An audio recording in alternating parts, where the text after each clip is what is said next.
नमस्कार, जय हिंद, वंदे मातरम। ईपीएस 95 पेंशनधारकों, आपकी पेंशन को लेकर अभी-अभी की एक और नया पर ताज़ा अपडेट आ चुका है। पेंशन को लेकर कि यहाँ पर वेतन लिमिट 21,000 रुपए करने को लेकर सरकार ने सुनाया नया फैसला। अब आपको जो वेतन लिमिट है क्या 21,000 रुपए सभी के लिए लागू किया जाएगा और इस पेंशनधारकों के वेतन लिमिट को लेकर आखिर आज की कैबिनेट की बैठक में क्या हुआ नया फैसला?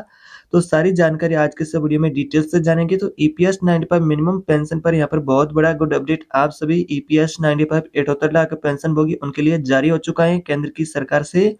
तो आज की इस वीडियो में इसी के बारे में बात करें कि वेतन लिमिट 21,000 रुपए करने से आपकी पेंशन पर इसका क्या असर पड़ेगा? क्या आपकी योगदान पर यहाँ पर इसका वेतन लिमिट की बढ़ोतरी का असर देखने को मिलेगा, जिससे कि आपकी पेंशन कितनी बढ़ेगी? और इस प्रस्ताव को लेकर श्रम मंत्रालय का, ईपीएफओ का और केंद्र की सरकार का आखिर क्या फैसला होने वाला है? तो सारी जानकारी डिटेल से जानेंगे। तो आप इस वीडियो को अंत तक ध्यान से देखते रहिएगा। तो इस तरह की अपडेट आ रही है कि नया पेंशन लागू, अब आपका ईपीएस पेंशन है वो बढ़ेगा और ईपीएस पेंशनभोगी को सरकार ने यहाँ पर दी बहुत बड़ी पेंशन की बढ़ोतरी को लेकर गुड न्यूज।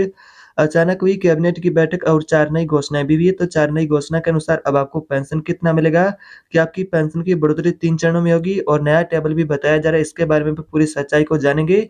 अभी-अभी की यहाँ पर पेंशनधारकों के लिए बहुत बड़ी खुशखबरी जारी हो चुकी है कि नया पेंशन आपको 3 चरणों में जो पेंशन की बढ़ोतरी मिलेगी, या फिर वेतन लिमिट आपका बढ़ेगा, या फिर मिनिमम पेंशन 1,000 रुपए से बढ़कर के 7,500 रुपए होगा। तो सारी जानकारी डिटेल से जानेंगे, तो आप इस वीडियो को अंत तक ध्यान से देखते रहिएगा। और चैनल पर पहली बार आए हैं और अभी तक आपने चैनल को सब्सक्राइब नहीं किया है, तो चैनल को सब्सक्राइब कर दे, बेल आइकन को जरूर दबा दे और अपने साथी पेंशनभोगी उनको ये वीडियो जरूर शेयर करें ताकि वो भी इस जानकारी को जान सके। तो चलिए जानते हैं अपडेट को विस्तार से। जैसा कि यहाँ पर नया पेंशन को लेकर लिस्ट भी बताया जा रहा है कि नया पेंशन और नया लिस्ट के अनुसार और नए नियम के अनुसार आपको पेंशन कितना मिलेगा।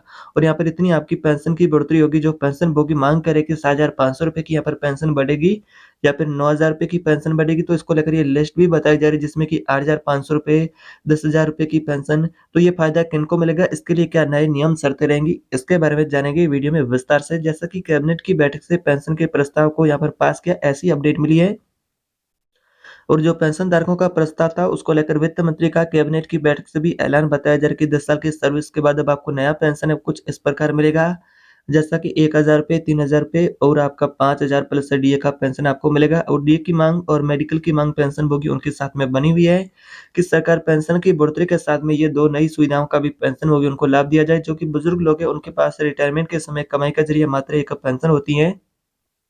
जैसा कि इसमें यहाँ पर आपको 1,000 रुपए की पेंशन जो वर्तमान में मिलती हैं, तो यहाँ पर आपकी जो आयु बढ़ेगी उसके अनुसार आपकी पेंशन बढ़ेगी। ये भी दावा किया जा रहा है कि जो कि 65 वर्ष, 67 वर्ष और 75 वर्ष जैसे कि उनकी पेंशन बढ़े, तो यहाँ पर इसी यानी कि ऐज के आधार पर प्रति वर्ष 1 पर्सन की यहाँ पर पेंशन की राशि में बढ़ोतरी हो। जैसे कि हर 5 साल में सरकार 5% पेंशन बढ़ाए, या फिर सरकार प्रति वर्ष 1% की बढ़ोतरी करे। तो इस प्रस्ताव को लेकर भी यहाँ पर संसद की समिति के द्वारा यहाँ पर सुझाव जारी किया है। एक और यहाँ पर संसद की समिति ने 3,000 रुपए की पेंशन को लेकर भी सुझाव दिया है कि जो कर्मचारी पेंशनर्स हैं उनके लिए 3,000 रुपए की पेंशन लागू किया जाए। लेकिन कर्मचारी पेंशनर्स ने 3,000 रुपए की पेंशन को मंजूर नहीं किया। उन्होंने कहा कि कम से कम सरकार 9,000 रुपए तक पेंशन लागू करे।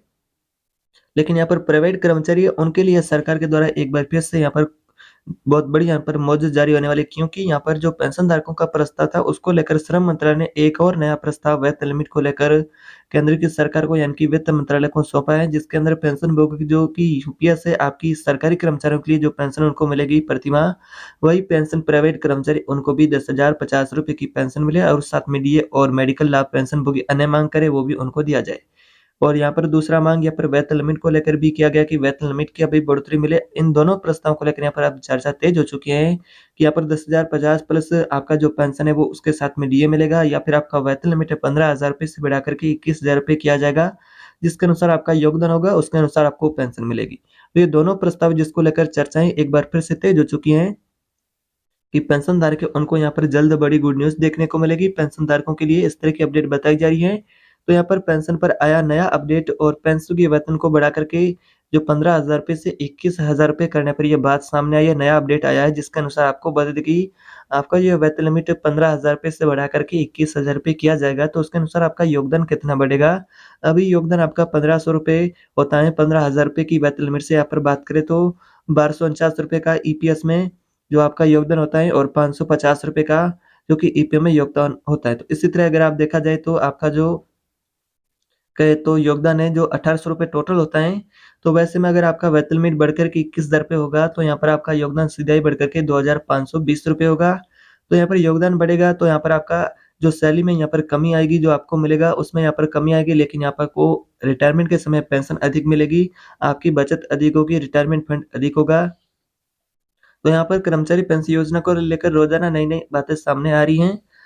तो अब आपका जो नवीनतम एक्चुरियल मूल्यांकन पर सवाल उठाया जा रहा है कि वेतन लिमिट बढ़ाया जाएगा, मिनिमम पेंशन बढ़ाया जाएगा, तो पेंशनभोगी उनको जो सरकार है, कब राहत प्रदान करेगी? 31 मार्च से 2024 के बारे में पेंशनर्स यहाँ पर सोचते हैं।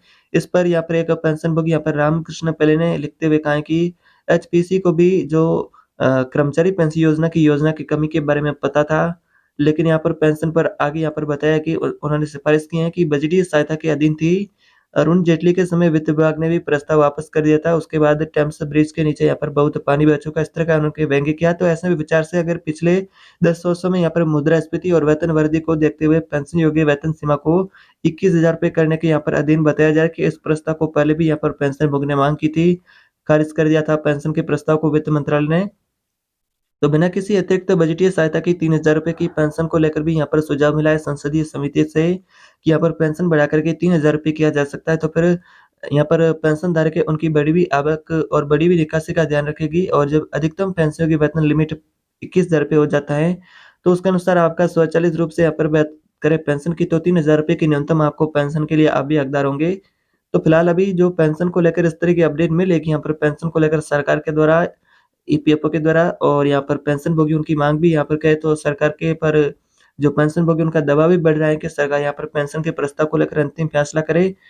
और वित्त मंत्रालय से ये भी अपडेट मिला है कि वित्त मंत्रालय के द्वारा पेंशन के प्रस्ताव को लेकर यहाँ पर तैयारी जोरों पर है। प्रस्ताव अंतिम चरण में उसको लेकर यहाँ पर जल्द आपको गुड न्यूज़ देखने को मिलेगी।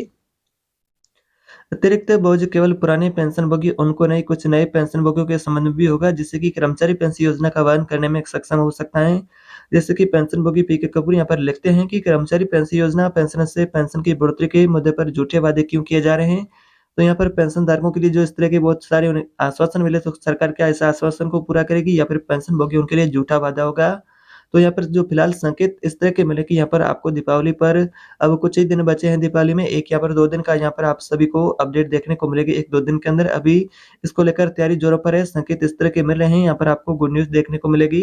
तो कई राज्यों के लगभग जो बात करें तो कई राज्यों के लगभग उसी उच्च न्यायालय ने कर्मचारी ने पेंशन योजना जो कर्मचारी पेंशन योजना के ये आदेश भी जारी किए गए, लेकिन कोई फ़ायदा उन्हें नहीं हुआ है यहाँ पर पेंशनर्स वर्ग उनको, जबकि सुप्रीम कोर्ट के 4/11/2022 के आदेश को लागू नहीं किया है।